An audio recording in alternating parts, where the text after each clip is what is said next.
Nugenya! Welcome back sa aking channel. And for today's video, kailangan nating magsanla ng ating alahas kasi meron tayong pupuntahan. Pupuntahan ko ang aking lola na nasa ospital ngayon kasi nga sinabi lang sa akin ng aking tita na nasa ospital nga daw ang aking lola at kailangan nyo ng malaking pera, pero syempre hindi malaki yung ating ambag. Kumbaga gumawa lang ako ng paraan para may maiabot ako na pera pang dagdag kahit kaunting halaga lang. Sa mga araw na ito ay wala nga din po akong hawak na pera o wala din po akong naitabing pera. So gumawa na lang ako ng paraan para kahit papano pagpunta natin doon, meron din naman akong maibigay kahit kaunting halaga lamang. Hindi naman kailangan kung marami o kaunti, ang importante ang aking presensya na makita o mapasyalan ko ang aking lola dahil sa kinatagal-tagal ng panahon, napakadalang lang namin magkikita. Kahit nandito ako sa Pampanga, nandun lang siya sa Bulacan, hindi kami masyadong nakikita kasi nga dahil gawa sa busy ang inyong lingkod, dahil nag-aaral ang aking mga anak, wala ako masyadong panahon o oras na mapasyalan siya. So sa panahon ito, yun nga, dito ko lang ano kasing tawag, ngayon ko lang mapupuntahan ang aking lola kung saan nasa hospital pa siya. So, nag-effort talaga kaming mag-asawa na makapunta doon. Anyway, wala talaga sa ano namin ito. Wala sa balak ba? Kumbaga biglaan ang lakad lang kasi nga kumbaga napuyat kami ng Sabado ng gabi, tapos kinabukasan Linggo maaga kaming bumangon para po pasyalan ng aking lola. At eto na nga, samahan niyo po muna kaming mag-joyride. Isama na natin yung joyride, no, kasi syempre para malibang din naman tayo at ayun, i-enjoy na lang natin itong biyaheng ito.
At matapos ang halos 2 oras, narating din namin ang RDC Galvez Medical Center. Dito nga yan sa San Ildefonso, Bulacan. And pagdating nga namin dito nakalimutan ko, wala pala kaming bit-bit na pagkain. Yung mga bantay, wala pang kain. Hindi pa sila nag-lunch. So bumalik kami, naghanap kami ng mabibilhan ng pagkain. Bibili din sana kami ng prutas. Kaso nung nagtanong-tanong ako kung nasaan ang palengke, andito pala at nandun pa sa dulo. Kaya sabi ko sa asawa ko, iba na lang yung bilhin natin, yung malapit lang kasi medyo pagod na yung lola nyo. So, eto, naghanap kami ng mabibilhan ng pagkain. Nakabili na nga po kami ng pagkain dito at pabalik na nga po kami kung saan naka-confine ang aking lola. Dito lang po yan sa San Ildefonso, Bulacan. At paakyat na nga tayo. Third floor. North Station. Private ata ito Third na daw ito? Third. Halfway kaayo.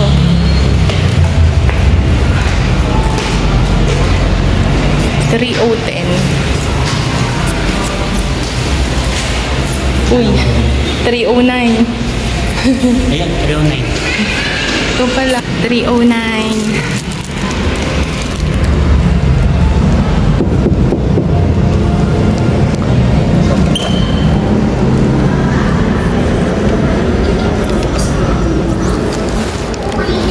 Hello.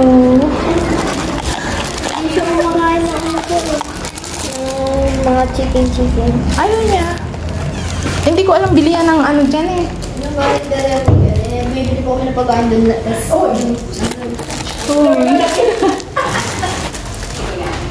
Nawal siya dito. Wala sugar. Ano? Okay na nakalat siya. Nahirapan ako. Pagpumobo nga ako ng mga karte. Kamaya pa na ngayon. Nakadaya po na. Nangawa na na. Kaso matanda na din.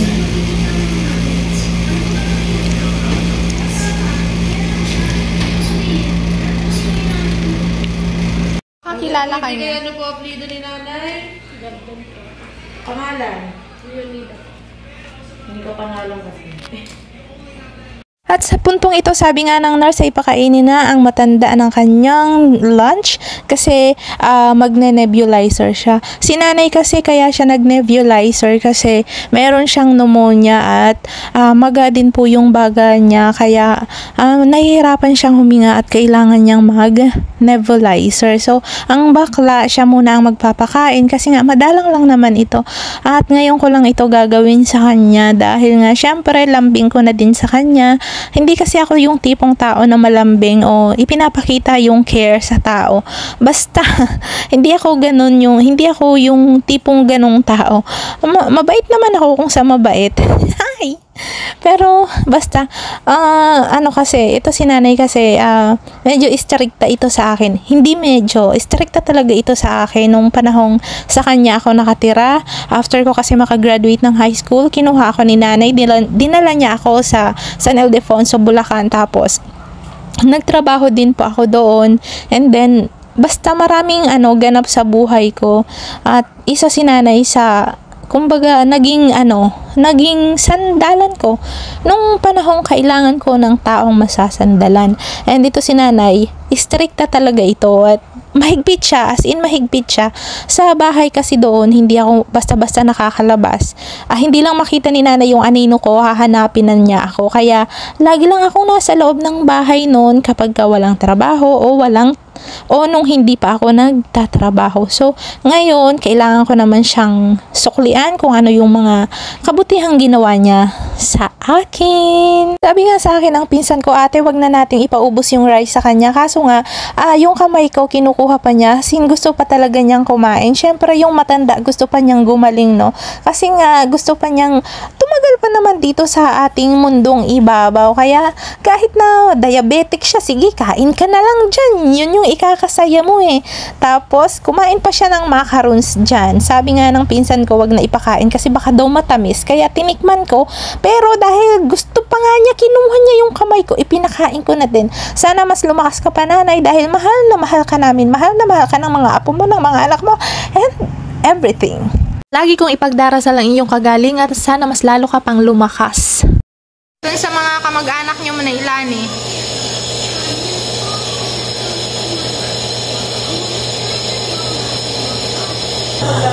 Ikaw, doon, nauwi ka?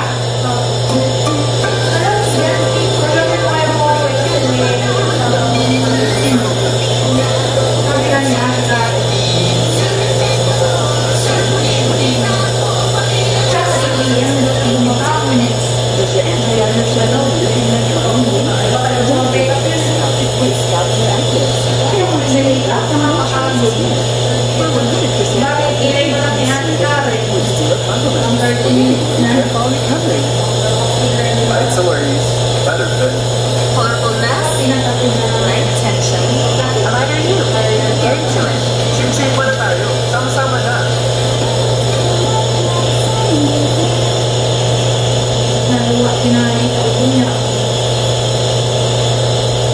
At habang nagne-nebulizer nga ang aming nanay o ang aming lola, syempre magkikwentuhan muna kami tungkol sa aming mga buhay-buhay. Kinamusta ko yung aking mga pinsan kasi nung umalis ako ng Bulacan ay maliit pa ito si Ate Nico. Siguro nasa 6 years old or 7 years old pa lang siya. Tapos ngayong nagkita kami, mas malaki pa siya sa akin. Hi Ate Nico, shout out. See you again soon kung Lolo Oben. And yun nga, niloloko namin si nanay kasi nga naiinip na yung matanda. Ayaw niya ubusin yung gamot o ayaw niyang matapos ang nebulizer. Kasi naiinip na siya, gusto niyang humiga. Mainipin talaga itong matandang to sa totoo lang. Kaya sabi namin, hindi, kailangan nating tapusin yung pagpapausok mo para mabilis kang gumaling. Syempre, para makalabas na din siya, no? Kasi iba pa rin yung ambience kapag ka nasa bahay ka kesa kapag ka nasa hospital ka. Parang nakaka-stress kasi kapag nasa hospital ka. So, ayun nga, napipilitan syempre yung aming nanay, no? Kasi syempre sa gustuhan din naman namin gumaling siya, kaya kahit ayaw na niya, pinagpapahinga lang namin siya kasi nga kinakagat niya yung nebulizer. Tapos niloloko namin siya na napaka-high-tech nga ng kanyang vape kasi nga kakaiba, no? Tapos syempre yung nanay kasi namin, hindi na niya kami naririnig kapag normal na usapan lang. Kapag kinakausap namin siya ay yung pasigaw na din sa kanyang tenga kasi malalim na yung kanyang pandinig. At nagpaalam na din ako sa kanya na uuwi na kami.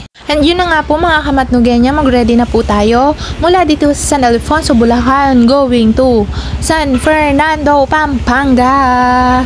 Tayo nga po ay uuwi na dahil yung mga anakin namin doon, wala pong naiwan sa kanila dahil po nagtrabaho yung mga kasama namin sa bahay, kaya madali ang sibat lamang po kami para makita ko lang mga aking lola na naka-confine sa hospital. At yun na nga, masaya ang aking puso na nakita ko siya at naramdaman niya ang aking presensya bilang kanyang apo. Kahit madalang lang kami magkita, love na love ko siya as in from the bottom of my heart. I just wanna say thank you to all my subscribers at sa mga hindi pa nakapag-subscribe, mag-subscribe na po kayo. God bless. Bye! Mwah!